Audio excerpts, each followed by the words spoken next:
안녕하세요, 섭입니다. 가죽 구매를 하시다 보면 여러 가지 항목이 있습니다. 그 항목 중에서 눈에 띄는 두 가지가 있는데 고시감이라는 단어가 있고요. 그 다음에 뒤집기 가능, 불가능이라는 단어가 있죠.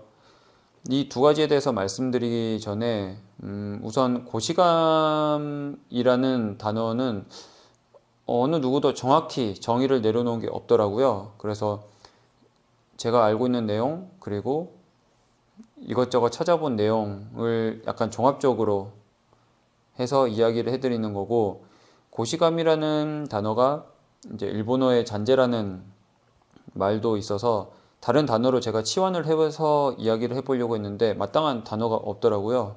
그 단어를 쓰는 사람도 없고, 그래서 어쩔 수 없이 이제 그 단어를 그대로 사용하는 점은 이해를 해주십사 이렇게 말씀을 드려보고 시작을 해볼게요. 자, 고시감은 간단히 말씀을 드리면 표면 질감의 그 뻣뻣한 정도 혹은 힘이 있는 정도를 나타내는 말입니다. 예를 들어서 고시감이 좋다라고는 잘 표현하지 않아요.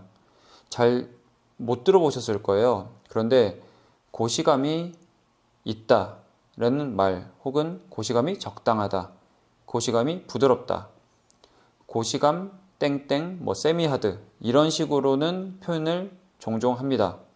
그래서 이 고시감이라는 거는 어느 단계가 몇 단계가 있는 거죠. 그래서 그 정도에 따라서 표현을 해주는 거고, 반면에 뒤집기 같은 경우는 뒤집기가 한 절반 정도 됩니다. 혹은 뭐 뒤집기가 한 절반보다 조금 더 되는데요, 약간 이런 식으로는 하지 않잖아요.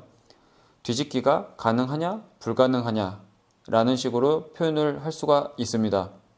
그래서 그 두 가지라고 하면 이제 고시감이라는 말과 뒤집기의 가능 여부는 엄밀히 말하면 다른 특성을 나타냅니다.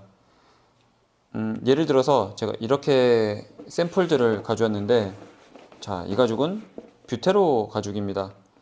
대표적인 통가죽 스타일 베지터블 가죽 중에 하나고, 이 뷰테로 가죽을 표현을 하자면 이 뷰테로 가죽은 고시감이 단단하다라고 표현을 할 수가 있겠죠. 그리고 뒤집기는 불가능하다라고 표현을 할 수가 있습니다. 그리고 지금 제가 주로 쓰는 이제 밀링 엠보 가죽 같은 경우는 고시감 같은 경우는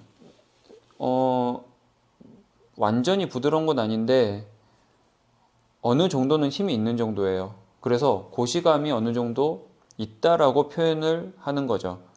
참 이게 애매합니다. 무슨 수치로 나타내는 것도 아니고. 그런데 딱 정말 그 느낌이에요. 고시감이 어느 정도는 있네 라고 이제 표현을 하는 거죠. 그리고 이 가죽 같은 경우는 이제 표면에다가 엠보를 찍어서 만든 이제 오플 가죽이지만 이런 식으로 뒤집기도 가능한 정도입니다. 그래서 뒤집기는 가능하다라고 표현할 수 있죠. 그리고 지금 이 가죽 같은 경우는 이제 슈렁큰 가죽이에요. 슈렁큰 가죽인데 이 가죽은 고시감이 부드러운 편에 속합니다. 만져보면 고시감이 부드럽고 이렇게 파이핑 넣어서 뒤집은 것을 보니 뒤집기가 가능하구나 라고 대번에 아실 수가 있겠죠. 가죽을 이런 식으로 확인을 할 수가 있어요. 특히나 이 두 가지 특성은 내가 만들고자 하는 제품 혹은 작품의 컨셉이든 방식에 많은 영향을 주기 때문에 그 두 가지 특성에 대해서 필히 확인을 하고 구매를 하시는 게 좋습니다. 그래서 이 두 가지 내용이 명기가 되어 있으면 그 내용을 확인하고 구매를 하시면 되고, 그 두 개 중에서도 한 가지라도 없거나 둘 다 없으면 판매자한테 문의를 하는 거죠. 이 가죽이 어느 정도의 고시감을 가지고 있는지 혹은 뒤집기가 가능한지 그 여부에 대해서 확인을 하고 구매하시는 게 당연히 좋습니다. 이제 알고 사야죠. 이제 우리 같은 경우는 꼭 알고 사야지, 모르고 사면은 그대로 처박아뒀다가 언제 쓸지도 모르잖아요. 그래서 항상 알고 사시는 게 좋으니 물어보시는 것을 두려워하지 마시고 열심히 질문을 하시면 됩니다.